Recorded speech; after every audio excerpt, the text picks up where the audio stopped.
No vasto palco da história, onde lendas se entrelaçam com profecias e mistérios se revelam, convidamos você a embarcar em uma jornada única pelo canal Arqueologia da Fé. Bem-vindo a um espaço onde as narrativas antigas ganham vida e a sabedoria milenar se entrelaça com os eventos do presente. Hoje, exploraremos o intrigante significado por trás do misterioso secamento do rio Eufrates, um evento profetizado que desencadeia uma série de eventos épicos, culminando na lendária Batalha de Armagedon. Se você é um buscador da verdade, apaixonado por desvendar os enigmas do passado e do futuro, não esqueça de se inscrever, pois aqui na Arqueologia da Fé, a jornada está apenas começando. Prepare-se para uma viagem única de descobertas e insights que transcenderão os limites do tempo e espaço.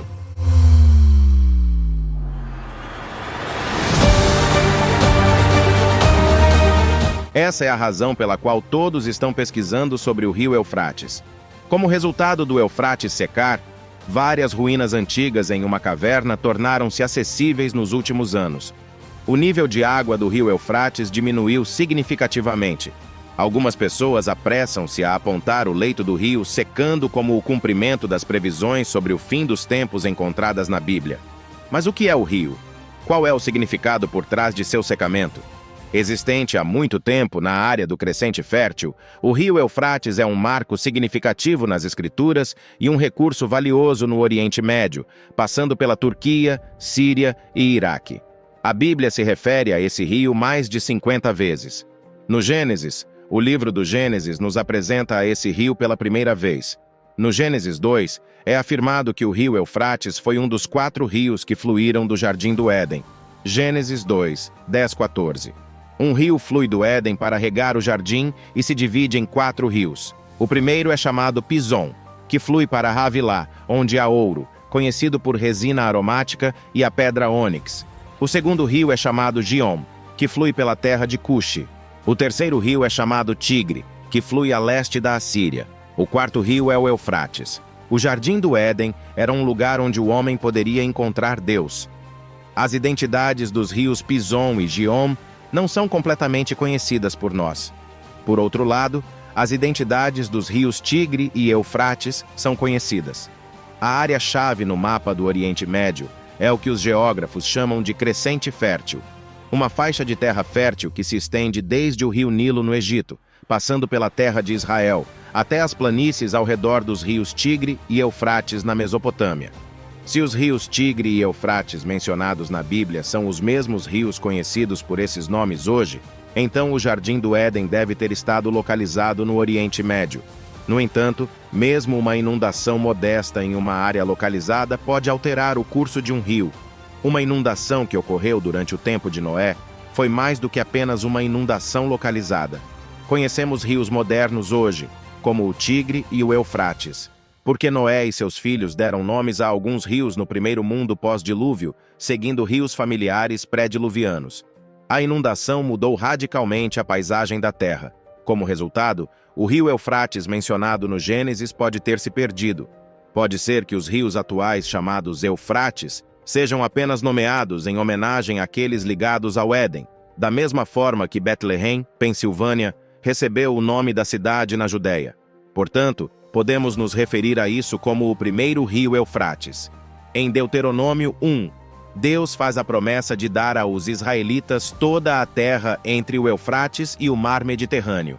Em Isaías 8, o profeta Isaías usa o Eufrates como símbolo do Império Assírio, que ameaçava invadir Israel. Há 2 trechos na Bíblia que prevêem o eventual secamento do rio Eufrates. A primeira previsão do Eufrates secar faz parte das 7 ousadas pragas em Apocalipse. Há uma ampla variedade de perspectivas sobre o livro do Apocalipse, desde os temerosos que não conseguem entender o livro até os fanáticos que não conseguem sair dele. Por um lado, uma bênção especial virá sobre aqueles que o leem em voz alta, tanto para si mesmos quanto para outros, e que guardam as palavras meditando nelas e aplicando-as em suas vidas. Por outro lado, aqueles que alteram o texto trarão uma maldição única sobre si mesmos. Se isso for feito por adições ou inserções, as pragas descritas no livro serão adicionadas à experiência dos culpados. Se for feito por subtração ou exclusões, a parte dos culpados na vida eterna na Nova Jerusalém será retirada. Deus coloca claramente um alto valor nas informações e revelações contidas aqui, como evidenciado pelas bênçãos e maldições. A Bíblia diz que um dia o rio Eufrates secará para abrir caminho para um rei. O rio Eufrates é discutido em Apocalipse 16, considerado a seção de futuro próximo do livro. Apocalipse 1:5 é a era presente, Apocalipse 6:16 é o futuro próximo, e Apocalipse 20:22 é o futuro distante. O rio Eufrates aparece no futuro próximo, e os julgamentos das 7 tribulações de 7 anos começam com 7 selos, continuam com as 7 trombetas e terminam com as 7 taças. Pelo menos podemos nos consolar com o fato de que suas circunstâncias não podem ficar mais sombrias do que o previsto nesses capítulos. Apocalipse fala sobre termos variados, como selos, trombetas, taças, candelabros, o dragão e estrelas. Os selos, trombetas e taças são desastres. Os julgamentos ousados acontecem no final da tribulação e são tão devastadores que, se continuassem, toda a vida humana na terra seria aniquilada. Marcos 13, 19 e 20. Os 7 julgamentos ou taças de vingança são o julgamento final do período da tribulação. Eles serão os julgamentos mais severos que o mundo já viu.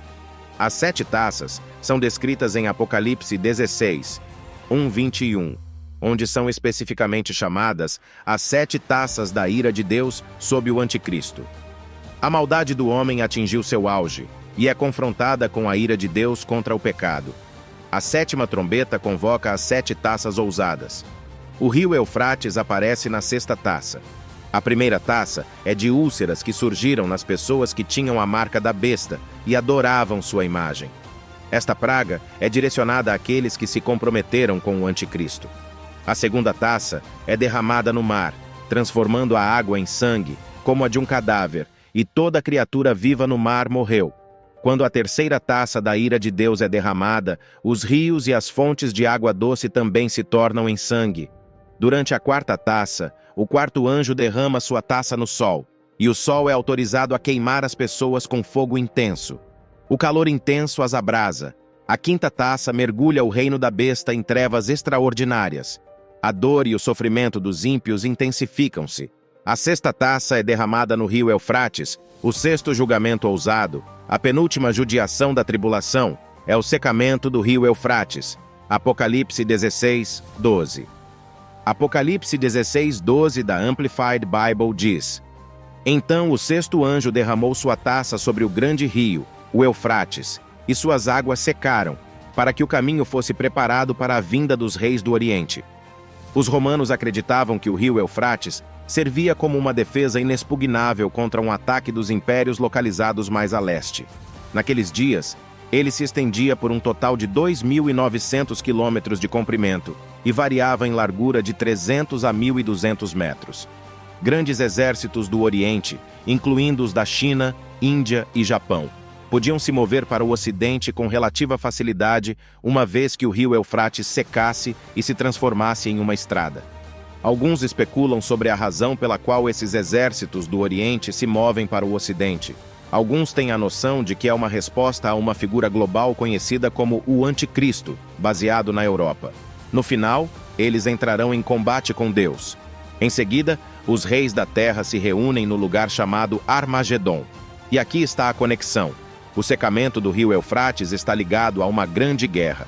Com todas essas interpretações, a Bíblia sugere que o secamento do rio Eufrates é causado por um anjo derramando uma taça da ira de Deus. Apocalipse 16, 12.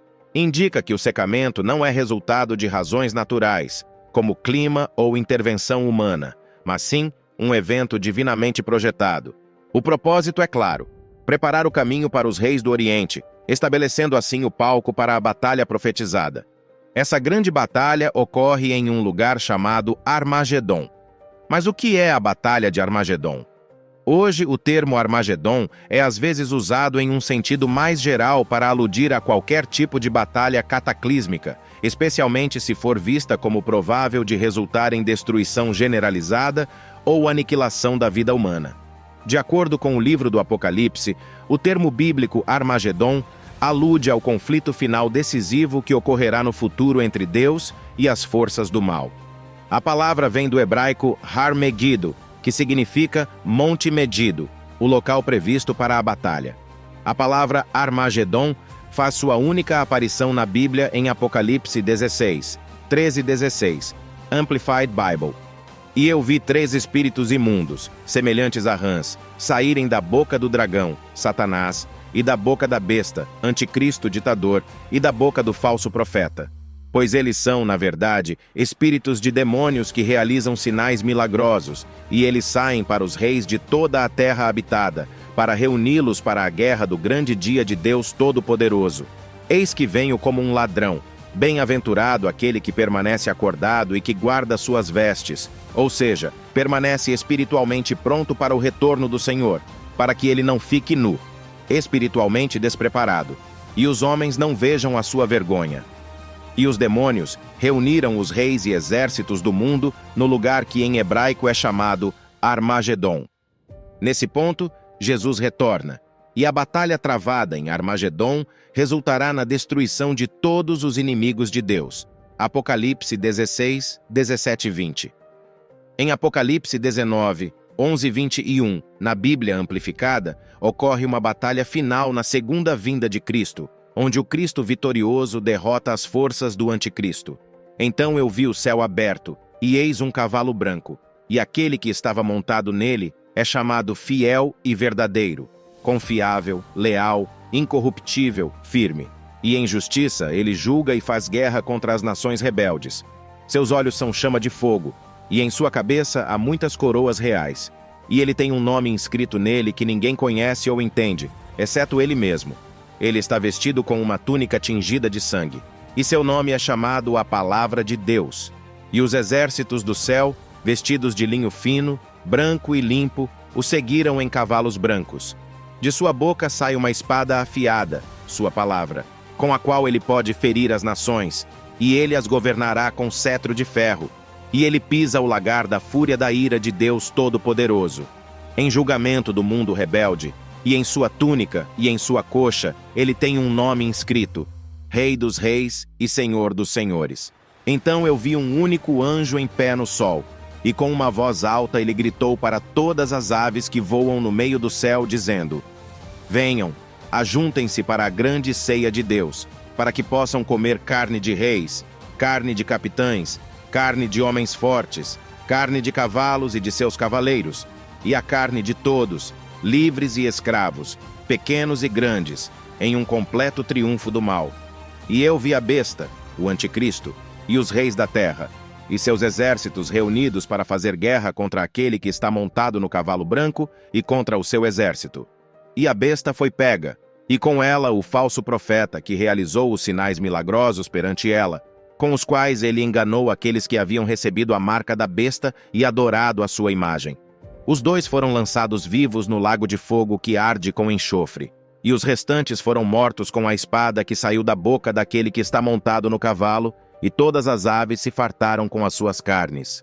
A localização exata de Armagedon não é clara, pois não há montanha chamada Megido. No entanto, dado que a palavra Har também pode significar colina, o local mais provável é a área de colinas que rodeia a planície de Megido, a cerca de 60 milhas ao norte de Jerusalém.